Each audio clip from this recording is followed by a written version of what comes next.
One thing's for sure, everything has to be in writing. Welcome to another edition of the McAnulty Method, where financial expert Frank McAnulty shares his insights and knowledge with us so that we might live a better financial life. And with us again is Colin Sorrell, who's also bringing his insight and knowledge. So you can't beat that. It's a real 1-2 punch. Good to see you guys. Good to see you, Good to Bill. see you. And Frank, we had a question come up. As you know, a number of times you've mentioned that real estate is really one of the best ways to build your wealth and build your financial health. Um, but the question that came up, and it's a great one, it's how can I invest in real estate as a poor college student? Well, and that is a tough one. It, and if you look at it from just that standpoint, how I can do it as a poor college student, you're right. It seems like an insurmountable task. But I was actually asked this question yesterday after class by one of my students.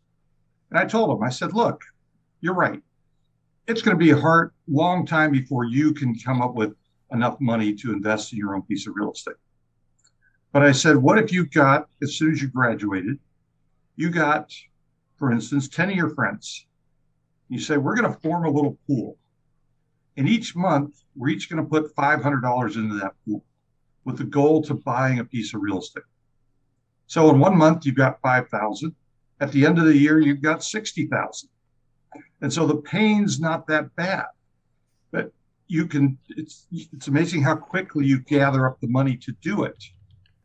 And okay, depending on where in Southern California you're doing this, it may take 2 years to come up with $120,000 to have enough money to feel comfortable, but it's very doable.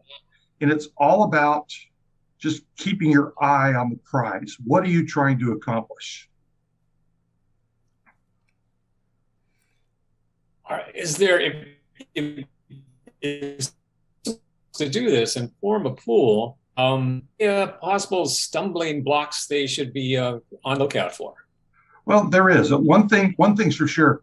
Everything has to be in writing and signed by everybody else. This isn't sure. Well, I'll put in 500. You put in 500. Whatever. It's sort of like starting an investment club, but the investment club's goal is to buy a piece of real estate. So you can make it a fun thing. Once a month, you get together. Everybody puts in their checks. You have a bank account it goes into. Boom. You have dinner. Make it social. It's not just, oh, I got to give them another $500 check. That's why investment clubs are so successful. They're part social, part investing. But yeah, I can't stress enough how important it is that everything has to be in writing. The purpose of the money, how long you're going to raise the money, maybe how long you're going to hold the asset before you sell it. Who's going to manage it? How's it going to be managed? All of these questions you have to decide on. And quite honestly, I think the best bet is if you're going to buy a piece of property like that, you have to hire an outside manager.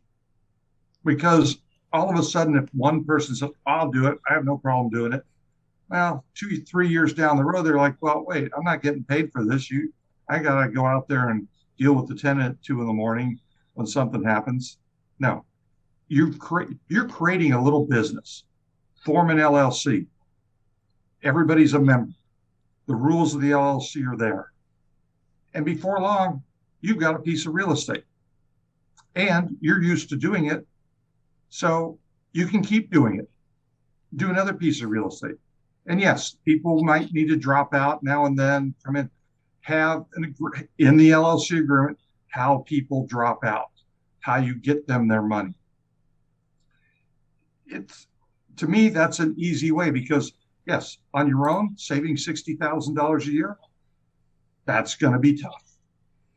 Well, as a college student, let me come in here and ask you. Um, I think you make a great point about the cost of it, but another pitfall I think a lot I know for myself as a student, I wouldn't know what I was looking for in a piece of real estate. What are things I guess that you could look for as a college student You're trying to find something affordable, but that will grow in value over the years. What are the things that? Well, that's a great question. Part of it is, let's just go with my example. You've got 10 people in this thing. Mm-hmm. Somebody in that group of 10 has a relative with rental property. Somebody does. So talk to them, learn, ask them for advice. Maybe they'll help you find a piece of property. You're right. You just don't want to say, "Oh, we got all this money, let's go buy something." But it's also learning what's happening in the market you want to go in. So it's the same, with an investment club. The idea is everybody gets together once a month, once a quarter, once every 2 months, and they all bring their stock ideas that they think the group should invest in. It's the same thing. So maybe the first 6 months you try to determine where we want to do this. And if you're going to hire a manager, you don't have to do it in Southern California. It may be much more, you may be able to get into a property in a year outside of Southern California that's still in a growing market. Texas, Idaho, parts of Oregon, where you could, 60,000 is more than enough for a down payment. You can get in, own a property, and get going. But it's about, like I said, you've got to start educating yourself. It's your money. Don't just. Yeah. No, that's awesome. Yeah. My one other question as a college student, this is a very popular thing. You're talking about more the traditional, we're going to put a down payment, we're going to own property.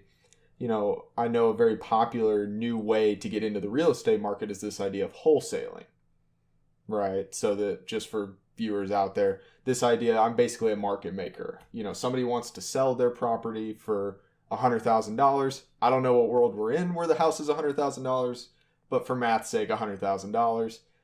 And I go out and I find a buyer who's willing to pay $110,000, and similar to a stock, I keep that $10,000 difference. And I know that's become a new popular strategy for young people without a lot of money to kind of get into the real estate game, learn it, start to build up that money, and maybe eventually get their own property. But just your thoughts on wholesaling. That's like starting your own business and flipping houses. First, you've got to find a house that's underpriced and then sell it to somebody who's willing to pay more. Why don't we save that topic for another time? Because it is a good one. It actually also, there is fractional ownership that's starting to happen too. Fractional investments. But we'll save that for another time, and I think we're good with this topic at the moment, since we're trying to keep our segments a little shorter. That's right. I think this was a good one. And now anybody who's a college student and or just a young person watching, now you know the secret. We wait to hear about the house you buy in the next 6 months. Just kidding. All right. Or maybe not. That will do it, I think, for this episode. Frank, thank you very much. Colin, thank you. Thank you. Thank you.